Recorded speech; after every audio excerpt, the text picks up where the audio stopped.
Bismillahirrahmanirrahim. Orang-orang musyrik sangat meradang jika orang-orang muhajirin memperoleh tempat yang aman bagi diri dan agama mereka. Untuk itu, mereka memilih dua orang yang cukup terpandang dan cerdik, yaitu Amr bin Al-As dan Abdullah bin Abu Rabi'ah sebelum keduanya masuk Islam. Mereka mengirim dua orang ini sambil membawa berbagai macam hadiah untuk dipersembahkan kepada Raja Najasyi dan para uskup di sana. Terlebih dahulu keduanya menemui para uskup sambil menyerahkan berbagai macam hadiah. Keduanya mengajukan beberapa alasan agar mereka berkenan mengusir orang-orang muslim yang berada di negeri Habasah. Setelah para uskup menyatakan kesediaan untuk mempengaruhi Raja Najasyi, barulah keduanya menemui Raja Najasyi.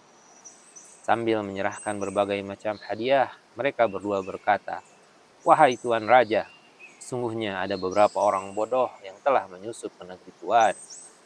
Mereka ini telah memecah belah agama kaumnya, juga tidak mau masuk ke dalam agama Tuan. Mereka datang sambil membawa agama baru yang mereka ciptakan sendiri. Kami tidak mengetahuinya secara persis, begitu pula Tuan.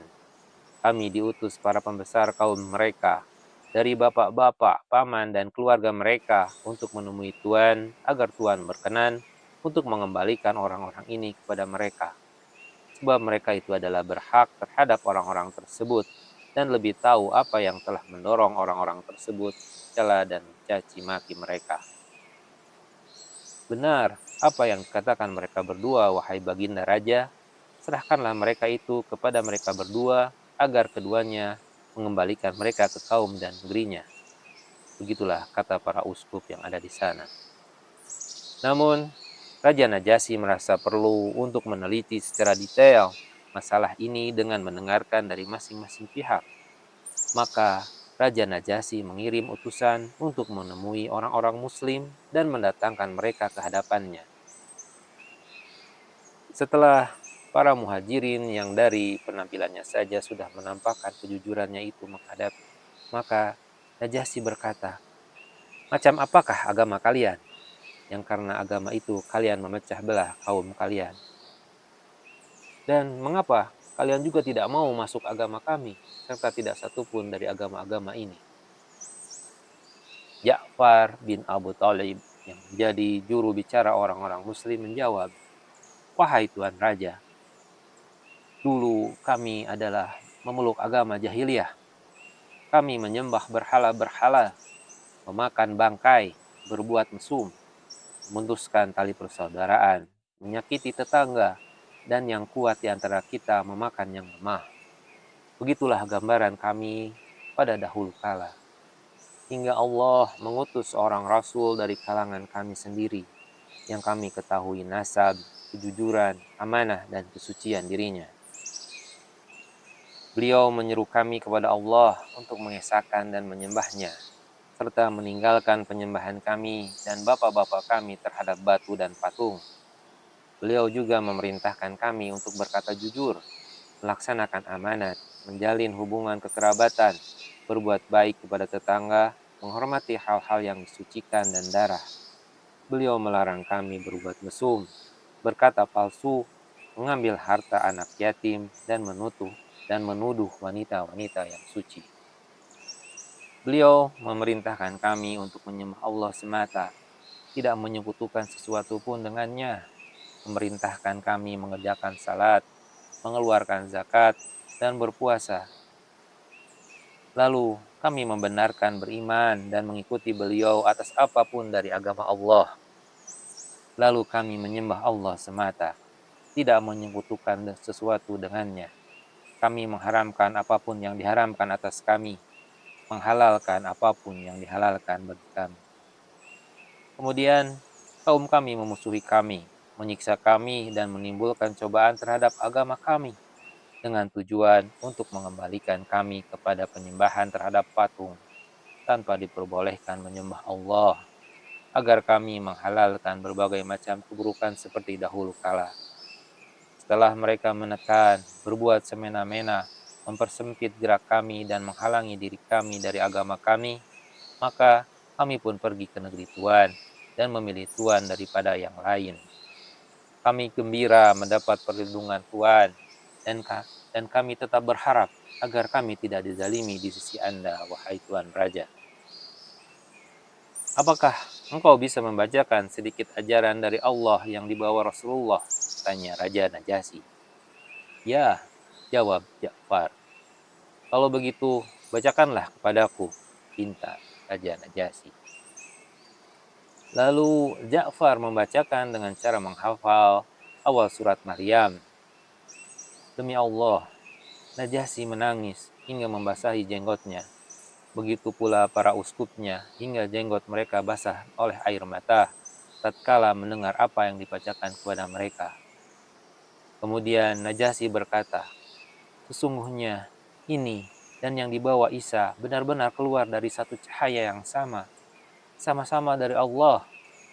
Pergilah kalian berdua, demi Allah, aku tidak akan menyerahkan mereka kepada kalian berdua, dan sama sekali tidak. Maka kedua utusan dari bangsa Quraisy ini pun beranjak pergi dari hadapan Najasyi. Amir bin Al-As berkata kepada Abdullah bin Rabi'ah, demi Allah, besok aku benar-benar akan mendatangi mereka dengan sesuatu seperti yang bisa memusnahkan tanaman mereka. Abdullah menjawab, jangan kau lakukan itu, karena mereka masih mempunyai kerabat sekalipun mereka telah menentang kita. Tetapi Amir bin Al-As tetap bersikukuh dengan kemauannya. Besoknya, Amr bin Al-As berkata kepada Raja Najasyi dan berkata, wahai Tuan Raja, sesungguhnya mereka menyampaikan perkataan yang tidak bisa dianggap enteng tentang Isa bin Maryam.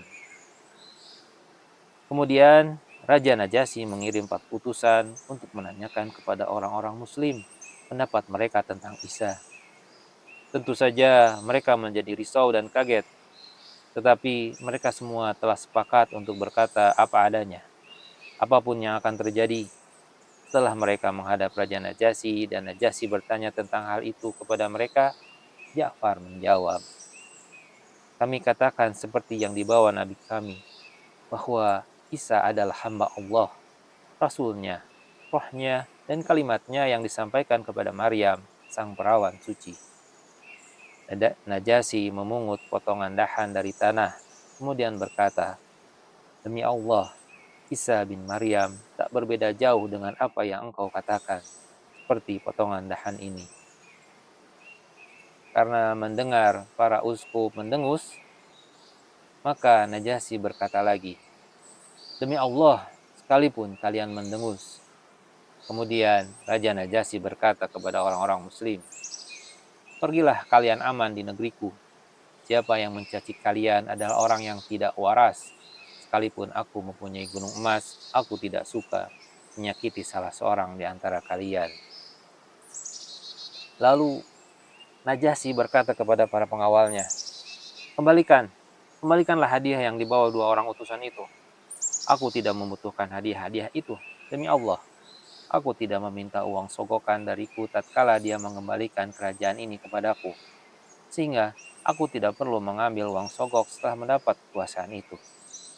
Orang-orang tidak perlu patuh karena aku, jadi mengapa aku harus patuh kepada mereka karenanya? Ummu Salamah yang meriwayatkan peristiwa ini berkata, lalu keduanya beranjak dari hadapan Najasyi dengan muka masam karena apa yang dibawanya tertolak. Kami pun menetap di sana dalam suasana yang menyenangkan, berdampingan dengan tetangga yang menyenangkan pula. Kisah tersebut berdasarkan riwayat Ibnu Ishaq. Riwayat lain menyebutkan bahwa Amir bin As diutus kepada Najasyi setelah perang Badar.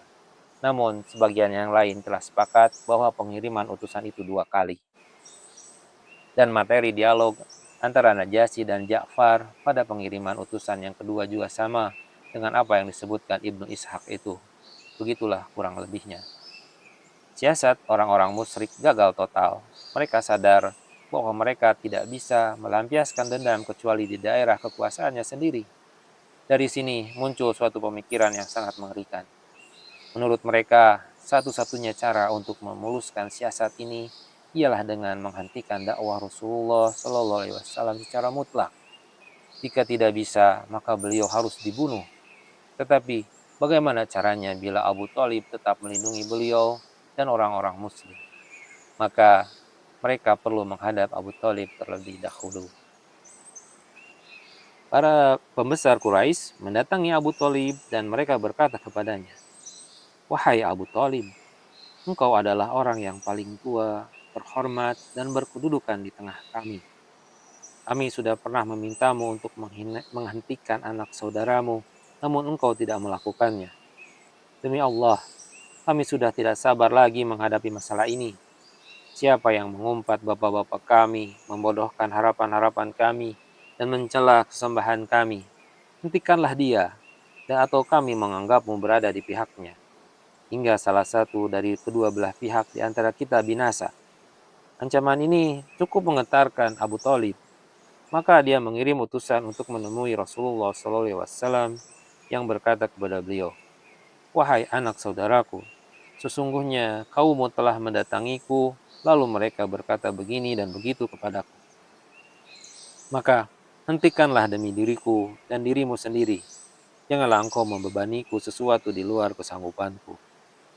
Rasulullah SAW mengira pamannya akan menelantarkannya dan sudah tidak mau lagi mendukungnya. Maka beliau bersabda, "Wahai pamanku, demi Allah, andaikan mereka meletakkan matahari di tangan kananku dan bulan di tangan kiriku, agar aku meninggalkan agama ini hingga Allah memenangkannya atau aku ikut binasa karenanya, maka aku tidak akan meninggalkannya."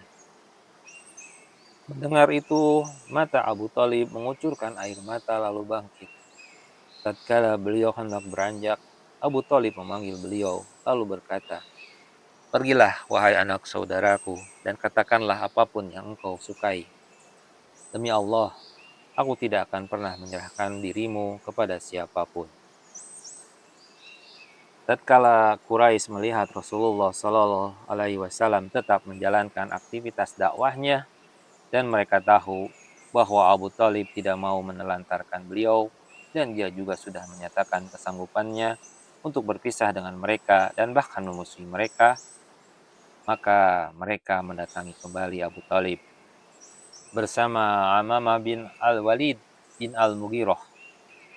Mereka mulai bernegosiasi, "Wahai Abu Thalib, ini adalah pemuda Quraisy yang paling bagus dan tampan. Ambillah dia dan apa yang ada pada dirinya menjadi milikmu. Ambillah dia sebagai anakmu dan dia menjadi milikmu. Lalu serahkanlah anak saudaramu kepada kami yang telah menentang agamamu dan agama bapak-bapakmu, memecah belah persatuan kaummu, serta membodoh-bodohkan harapan-harapan mereka, agar kami bisa membunuhnya. Penukaran ini sudah impas satu orang dengan satu orang." Lalu Abu Thalib menanggapi, "Demi Allah, apa yang kalian tawarkan kepadaku ini benar-benar sangat menjijikkan. Apakah wajar bila kalian menyerahkan anak kalian kepadaku untuk kuberi makan demi kepentingan kalian, lalu kuberikan anakku untuk kalian bunuh? Demi Allah, ini sama sekali tidak akan kulakukan." Al-Mut'im bin Adi bin Naufal bin Abu Manaf berkata, "Demi Allah, wahai Abu Thalib, kaummu sudah berbuat adil kepadamu dan berusaha membebaskanmu dari sesuatu yang sebenarnya tidak engkau sukai. Menurut pengakuanku, engkau tidak ingin membunuh siapapun di antara mereka." Abu Thalib berkata, "Demi Allah, kalian tidak berbuat adil padaku. Rupanya engkau telah bersekongkol untuk melecehkan aku dan mempengaruhi mereka untuk memusuhiku. Berbuatlah semaumu," ucap Abu Thalib. Beberapa referensi sejarah tidak menyebutkan saat dia kedatangan orang-orang Quraisy ini, tapi dengan membandingkannya dengan bukti-bukti kejadian yang lain, hal itu terjadi pada pertengahan tahun ke-6 dari kenabian, sebab hanya sedikit riwayat yang mengungkap peristiwa ini. Setelah orang-orang Quraisy mengalami kegagalan dalam 2 kali kedatangan mereka untuk mempengaruhi Abu Thalib, maka mereka kembali bersikap keras dan bengis, bahkan jauh lebih keras dari sebelumnya. Pada hari-hari itu, tiba-tiba muncul ide di pentolan-pentolan togut mereka untuk membunuh Nabi Shallallahu Alaihi Wasallam dengan cara santet. Namun, kebengisan dan munculnya ide semacam itu justru semakin mengokohkan posisi Islam dengan masuknya dua pahlawan Mekah, yaitu Hamzah bin Abdul Muthalib dan Umar bin Al-Khattab. Di antara bentuk kebengisan itu, suatu hari Utbah bin Abu Lahab menemui Rasulullah SAW seraya berkata, "Aku mengingkari ayat demi bintang ketika terbenam dan yang mendekat lalu bertambah dekat lagi." Kemudian dia mulai mengganggu beliau, merobek baju beliau dan meludahi ke muka beliau. Untungnya ludah itu tidak mengenai sasaran. Saat itu beliau berdoa, "Ya Allah, buatkanlah dia di lahap seekor anjing dari ciptaanmu." Doa Rasul benar-benar dikabulkan. Suatu kali Utbah pergi ke Syam bersama rombongan Quraisy. Suatu malam, mereka sedang singgah di suatu tempat di Syam, tepatnya di Az-Zarqa. Tiba-tiba ada seekor singa yang mengiringi mereka. Saat itulah Utbah berkata, "Sungguh celaka saudaraku, demi Allah, singa itu tentu akan mencaplok seperti doa yang dibaca Muhammad atas diriku. Singa itu akan membunuhku saat dia ada di Mekah dan aku ada di Syam." Singa itu menyibak kerumunan orang, lalu menerkam kepala Utbah hingga tewas. Ada pula riwayat yang menyebutkan bahwa Utbah bin Abu Mu'id pernah menginjak pundak beliau tatkala beliau sedang sujud, hingga hampir saja kedua biji mata beliau keluar. Di antara bukti bahwa Togut Quraisy bermaksud hendak menghabisi Nabi Shallallahu Alaihi Wasallam adalah riwayat Ibnu Ishaq dalam hadis yang panjang. Di dalamnya disebutkan bahwa Abu Jahal berkata, "Wahai semua orang Quraisy, sesungguhnya Muhammad tetap dalam pendiriannya, dan kalian melihatnya mencela agama kita, mencaci maki bapak-bapak kita, membodoh-bodohkan harapan-harapan kita, dan mencela sesembahan kita. Aku bersumpah kepada Allah, aku benar-benar akan menungguinya sambil membawa batu yang akan kubawa, dan tatkala dia sujud dalam salatnya, aku akan menimpukan batu itu ke kepalanya. Pada saat itu, telantarkanlah aku atau belahlah aku. Setelah itu, Bani Abdul Manaf bisa berbuat apa yang terbaik menurut mereka." Mereka menjawab, "Demi Allah, kami sama sekali tidak akan menyerahkanmu kepada siapapun. Maka lakukanlah apa kehendakmu." Esok paginya, Abu Jahal mengambil batu seperti yang dia katakan. Kemudian duduk menunggui Rasulullah SAW. Orang-orang menunggu apa yang bakal dilakukan Abu Jahal. Tatkala beliau sedang sujud, Abu Jahal mengambil batu itu lalu mendekati beliau. Tatkala jaraknya sudah dekat, tiba-tiba dia mundur dengan muka pucat dan gemetar. Kedua tangannya tidak mampu menyangga batu yang dibawanya, sehingga dia melepaskan batu itu. Orang-orang Quraisy mendekati Abu Jahal dan bertanya, "Apa yang terjadi wahai Abul Hakam?" Ia menjawab, "Aku menghampirinya seperti yang kukatakan semalam kepada kalian. Ketika aku sudah dekat dengannya, tiba-tiba ada seekor unta yang menghalangi diriku dari dirinya. Tidak, demi Allah, aku tidak melihat unta itu seperti lazimnya, tinggi maupun pendeknya, tidak pula taringnya, sekalipun itu unta pejantan.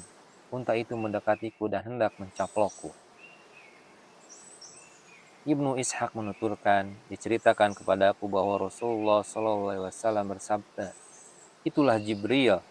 Andai kata dia mendekat lagi, tentu Jibril akan membinasakannya." Karena perbuatan Abu Jahal terhadap Rasulullah SAW itulah yang mendorong Hamzah masuk Islam setelah peristiwa itu. Masalah ini akan disampaikan di bagian mendatang. Meskipun demikian, ide untuk membunuh Rasulullah Shallallahu Alaihi Wasallam tetap belum hilang dari hati para togut Quraisy. Ibnu Ishaq meriwayatkan dari Abdullah bin bin Als. Dia berkata, "Aku mendatangi mereka yang sedang berkumpul di Hijir. Mereka membicarakan Rasulullah Shallallahu Alaihi Wasallam lalu berkata, 'Kami tidak pernah bersabar seperti kesabaran kami menghadapi urusan orang ini.'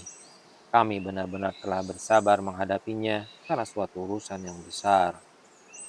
Ketika mereka dalam keadaan seperti itu, tiba-tiba beliau muncul dan berjalan hingga tiba di dekat Hajar Aswad dan mengusapnya.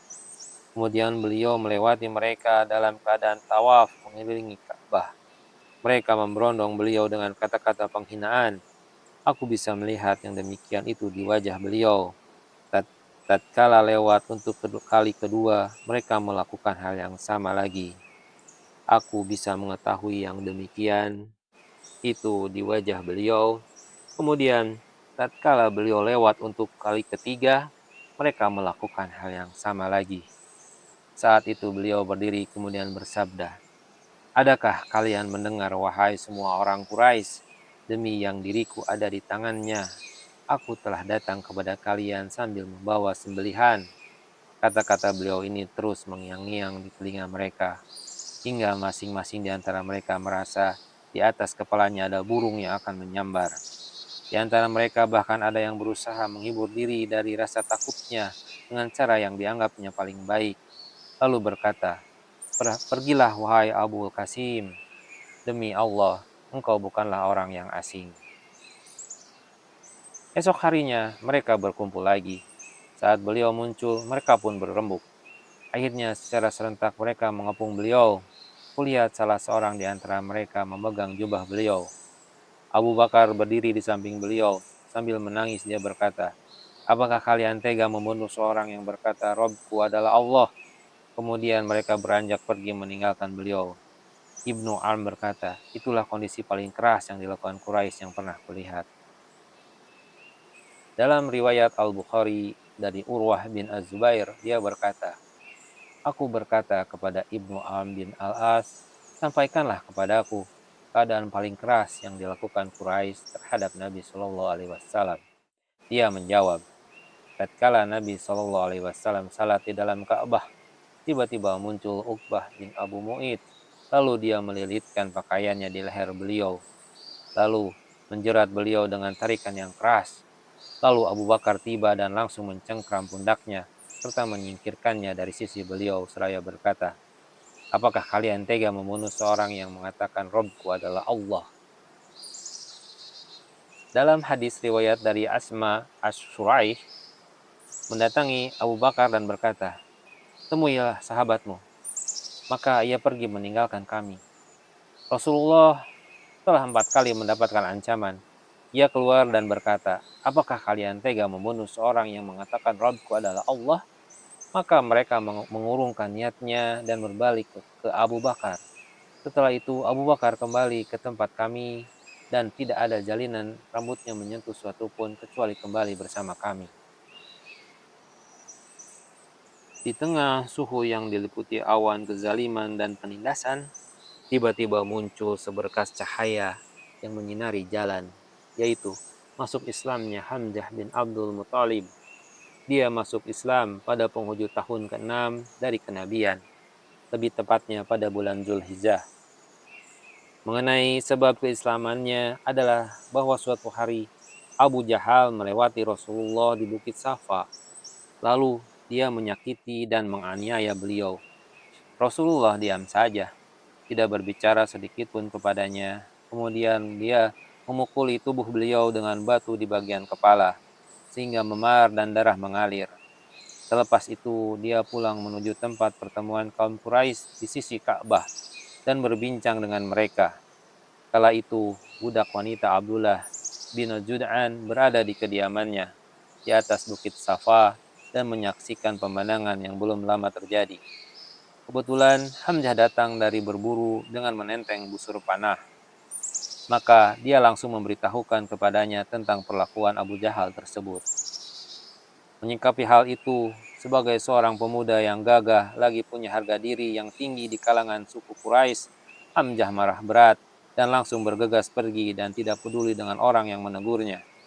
Dia berkonsentrasi mempersiapkan segalanya bila berjumpa dengan Abu Jahal dan akan memberikan pelajaran yang paling pahit padanya. Maka ketika dia masuk Masjidil Haram, dia langsung tegak persis ke arah kepala Abu Jahal sembari berkata, "Hai Hinadina, engkau berani mencaci maki keponakanku, padahal aku sudah memeluk agamanya. Kemudian dia memukulinya dengan gagang busur panah dan membuatnya terluka dan babak belur. Melihat hal itu, sebagian orang-orang dari Bani Mahjum, yakni dari suku Abu Jahal, terpancing emosinya. Demikian pula dengan orang-orang dari Bani Hashim, dari suku Hamzah. Abu Jahal melerai dan berkata, biarkan Abu Imaroh, julukan Abu Hamzah, sebab aku memang telah mencaci maki keponakannya dan cacian yang amat jelek. Keislaman Hamzah pada mulanya adalah sebagai pelampiasan rasa percaya diri seorang yang tidak sudi dihina oleh tuannya. Namun, kemudian Allah melampangkan dadanya. Dia kemudian menjadi orang yang berpegang teguh dengan tali yang kokoh dan menjadi kebanggaan kaum muslimin. Di tengah suhu yang sama pula, seberkas cahaya yang lebih benderang dari yang pertama kembali menyinari jalan. Itulah keislaman Umar bin Al-Khattab. Dia masuk Islam pada bulan Zulhijjah, tahun ke-6 dari kenabian, yaitu 3 hari setelah keislaman Hamzah. Nabi SAW memang telah berdoa untuk keislamannya, sebagaimana hadis yang dikeluarkan oleh At-Tirmidzi dari Ibnu Umar dan hadis yang dikeluarkan oleh At-Tabrani dari Ibnu Mas'ud dan Anas, bahwasannya Nabi SAW bersabda, Ya Allah, kokohkanlah Islam ini dengan salah seorang dari 2 orang yang paling kau cintai, Umar bin Al-Khattab atau Abu Jahal bin Hisham. Ternyata yang paling dicintai oleh Allah adalah Umar. Setelah meneliti secara cermat seluruh periwayatan yang mengisahkan keislamannya, nampak bahwa dampaknya Islam ke dalam hatinya berlangsung secara perlahan. Akan tetapi, sebelum kita membicarakan ringkasannya, perlu kami singgung terlebih dahulu karakter dan watak dari kepribadiannya. Umar bin Al-Khattab dikenal sebagai seorang yang temperamental dan memiliki harga diri yang tinggi. Sangat banyak kaum muslimin merasakan beragam penganiayaan yang dilakukannya terhadap mereka. Sebenarnya, secara lahiriah, apa yang menghinggapi perasaannya sangat kontras antara keharusan menghormati tatanan adat yang telah dibuat oleh nenek moyangnya, kekaguman terhadap mental baja kaum muslimin dalam menghadapi berbagai cobaan demi menjaga akidah mereka, serta timbulnya berbagai keraguan dalam dirinya. Sementara sebagai seorang cendekiawan, dia beranggapan bahwa apa yang disuruh oleh Islam bisa saja lebih agung dan suci dari selainnya. Oleh karena itu, begitu memberontak, langsung saja dia berteriak lantang. Demikianlah yang dikemukakan Muhammad Al-Ghazali. Ringkasan kisah keislaman Umar setelah dilakukan penyatuan riwayat bermula dari tindakannya pada suatu malam bermalam di luar rumahnya. Lalu dia pergi menuju Masjidil Haram dan masuk ke dalam tirai Ka'bah. Saat itu Nabi Shallallahu Alaihi Wasallam tengah berdiri melakukan salat dan membaca surat Al-Haqqah. Pemandangan itu dimanfaatkan oleh Umar untuk mendengarkannya dengan khusyuk, sehingga membuatnya terkesan dengan susunannya. Dia berkata, Aku berkata pada diriku, demi Allah, ini benar adalah ucapan tukang syair sebagaimana dikatakan oleh orang-orang Quraisy. Kemudian beliau membaca surat Al-Haqqah ayat 40-41 yang artinya, sesungguhnya Al-Quran itu adalah benar-benar wahyu Allah yang diturunkan kepada Rasul yang mulia. Dan Al-Quran itu bukanlah perkataan seorang penyair. Sedikit sekali kalian beriman kepadanya. Lantas, aku berkata pada diriku, ini adalah ucapan tukang tenun. Lalu beliau meneruskan bacaan beliau. Dan bukan pula perkataan tukang tenung. Sedikit sekali kalian mengambil pelajaran darinya. Ia adalah wahyu yang diturunkan oleh Allah Rabb semesta alam. Maka ketika itulah Islam memasuki relung hatinya. Inilah awal benih-benih Islam merasuk ke dalam relung hati Umar bin Al-Khattab. Tetapi kulit luar sentimental jahiliyah dan fanatisme terhadap tradisi serta kebanggaan akan agama nenek moyang justru mengalahkan inti hakikat yang dibisikkan pada hatinya. Akhirnya dia tetap giat dalam upayanya melawan Islam tanpa menghiraukan perasaan yang bersemayam di balik kulit luar tersebut. Di antara bukti nyata kekerasan wataknya dan rasa permusuhan yang sudah di luar batas terhadap Rasulullah SAW adalah saat suatu hari dia keluar sambil menghunus pedang hendak membunuh beliau. Ketika itu dia bertemu dengan Nuaim bin Abdullah bin Naham al-Adawi. Dalam riwayat yang lain disebutkan seseorang dari suku Bani Zahirah, dari suku Bani Zahroh, atau seseorang dari suku Bani Mahjum. Orang tersebut berkata, "Hendak kemana engkau, wahai Umar?" Dia menjawab, "Aku ingin membunuh Muhammad."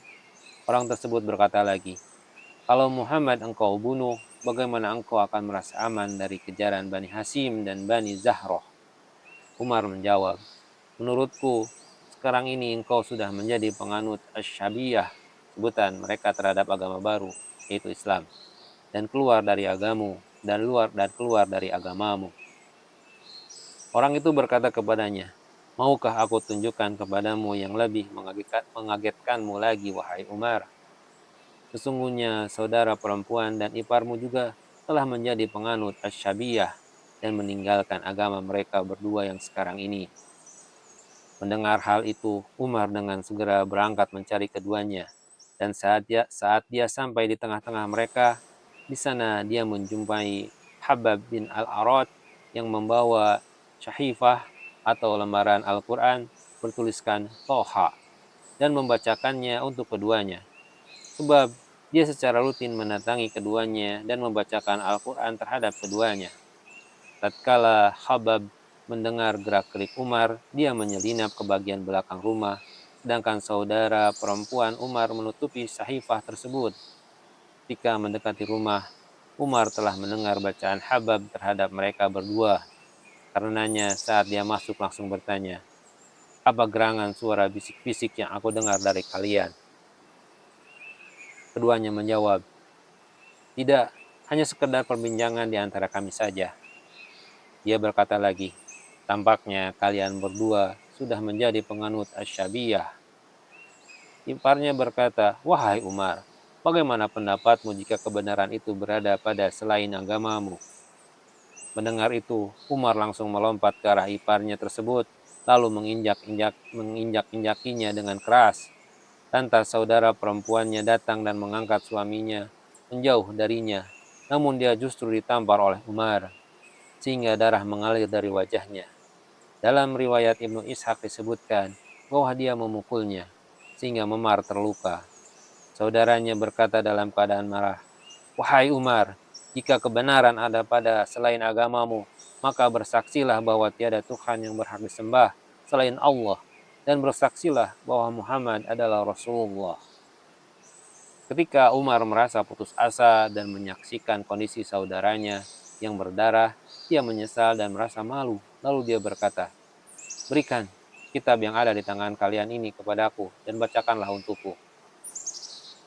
Saudaranya itu pun berkata, "Sesungguhnya engkau itu najis dan tidak ada yang boleh menyentuhnya melainkan orang-orang yang suci. Oleh karena itu, berdirilah dan mandilah."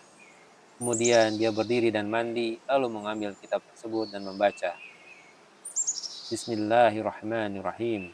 Dengan nama Allah yang Maha Pemurah lagi Maha Penyayang." Dia berseloroh, "Sungguh, nama-nama yang baik dan suci." Kemudian dia melanjutkan dan membaca, "Ini ana Allah la ilaha illa ana fa'bud ni wa qimis salata li zikri." Sesungguhnya aku ini adalah Allah, tidak ada ilah yang hak yang selain aku, maka sembahlah aku dan dirikanlah salat untuk mengingat aku. Toha ayat 14. Dia berseloroh lagi, "Alangkah indah dan mulianya kalam ini. Kalau begitu, tolong bawa aku ke hadapan Muhammad." Saat Habab mendengar ucapan Umar, dia segera keluar dari persembunyiannya sembari berkata, "Wahai Umar, bergembiralah, karena sesungguhnya aku berharap engkaulah yang dimaksud dalam doa Rasulullah Shallallahu Alaihi Wasallam pada malam Kamis. Doa beliau adalah, 'Ya Allah, kokohkanlah Islam ini dengan salah seorang dari dua orang yang paling engkau cintai, Umar bin Al-Khattab atau Abu Jahal bin Hisham. Sementara Rasulullah saat ini ada di rumah yang terletak di kaki Bukit Safa. Umar mengambil pedangnya sembari menghunusnya, lalu berangkat hingga tiba di rumah tempat beliau berada. Dia mengetuk pintu, lalu seorang penjaga pintu mengintip dari celah-celah pintu tersebut dan melihatnya menghunus pedang. Penjaga tersebut kemudian melaporkan hal itu kepada Rasulullah SAW. Para sahabat yang bersiaga penuh mengantisipasinya. Gelagat mereka tersebut mengundang tanda tanya Hamzah. Ada apa gerangan dengan kalian? Mereka menjawab, Umar. Dia berkata, wahai Umar, bukakan pintu untuknya. Jika dia datang dengan niat baik, kita akan membantunya. Namun jika dia datang dengan niat jahat, kita akan membunuhnya dengan pedangnya sendiri.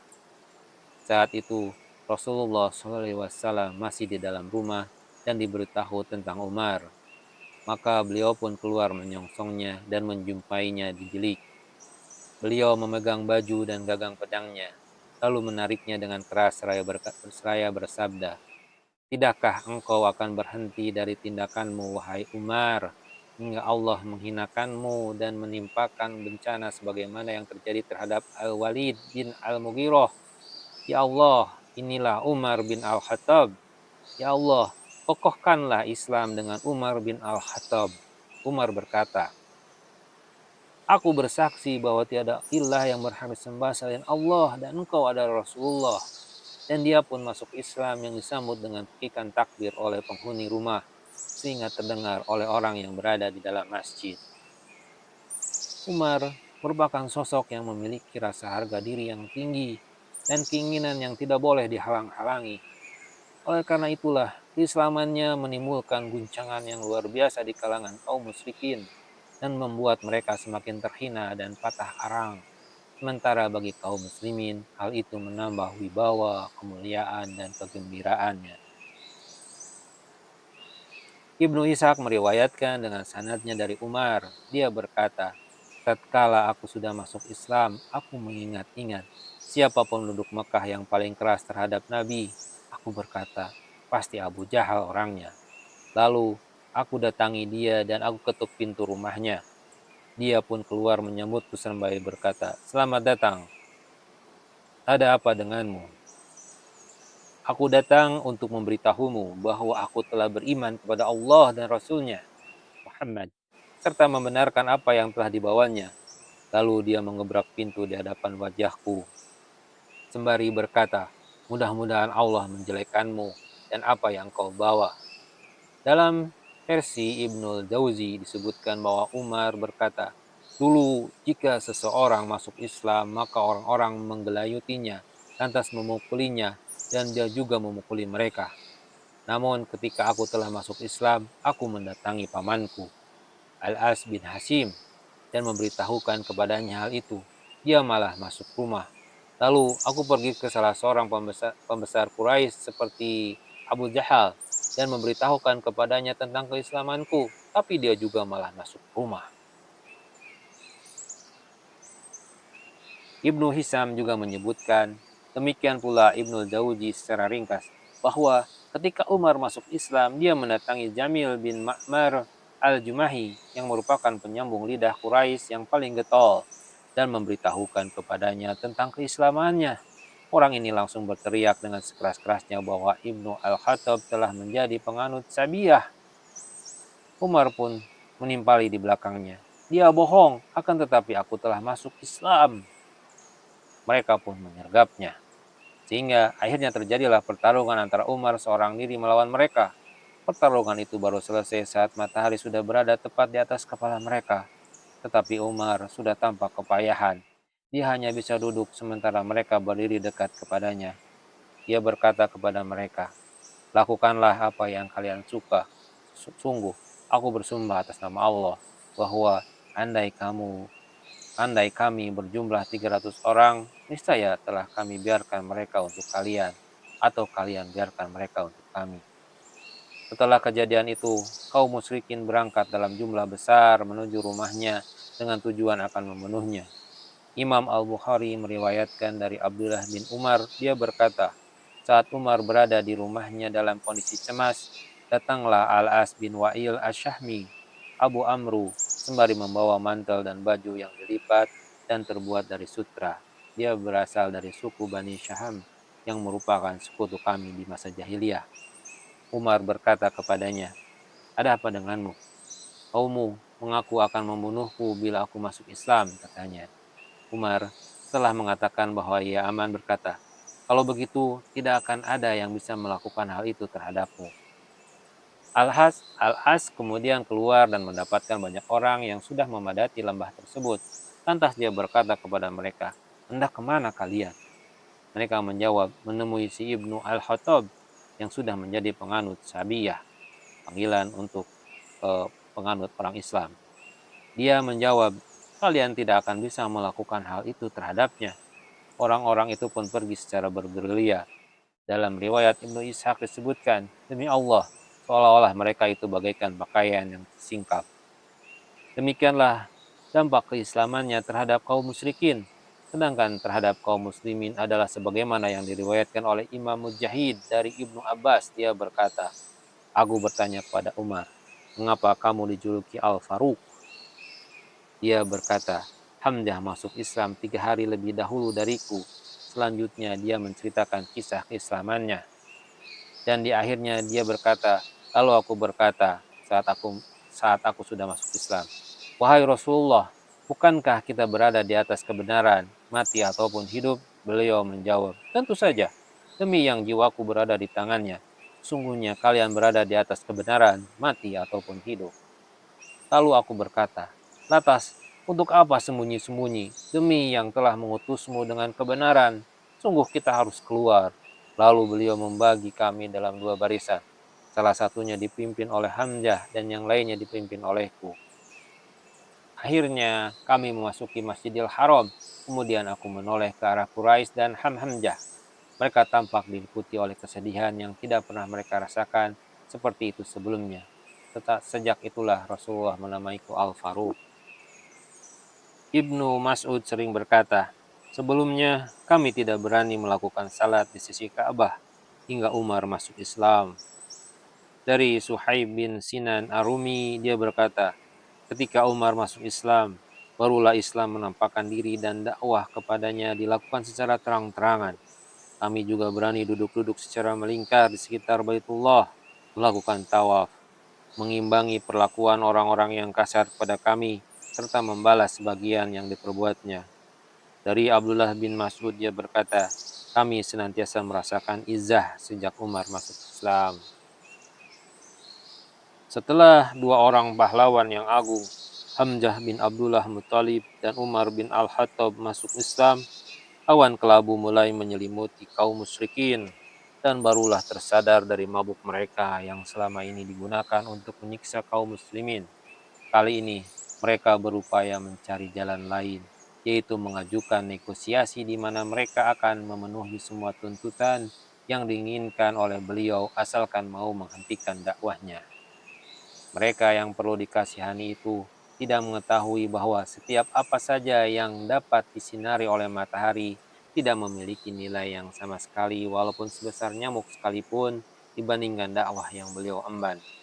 Akhirnya mereka mengalami kegagalan lagi.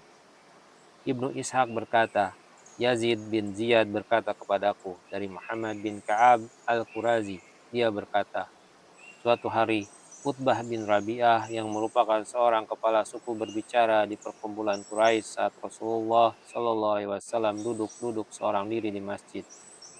Wahai kaum Quraisy, bagaimana pendapat kalian bila aku menyongsong Muhammad dan berbicara dengannya lalu menawarkan kepadanya beberapa hal yang aku berharap semoga saja sebagiannya dia terima, lalu setelah itu kita berikan kepadanya apa yang dia mau, sehingga dia tidak lagi mengganggu kita.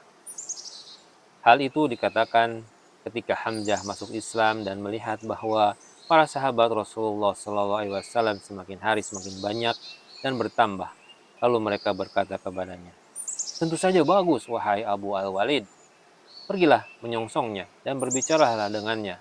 Utbah segera menyongsong beliau dan duduk di sampingnya seraya berkata, "Wahai anak saudaraku, sesungguhnya engkau telah datang kepada orang-orang dengan hal yang amat besar, sehingga membuat mereka bercerai-berai. Angan-angan mereka engkau kerdilkan, Tuhan-Tuhan serta agama mereka engkau cela, dan nenek-nenek moyang mereka engkau kafirkan. Dengarlah, aku ingin menawarkan beberapa hal kepadamu.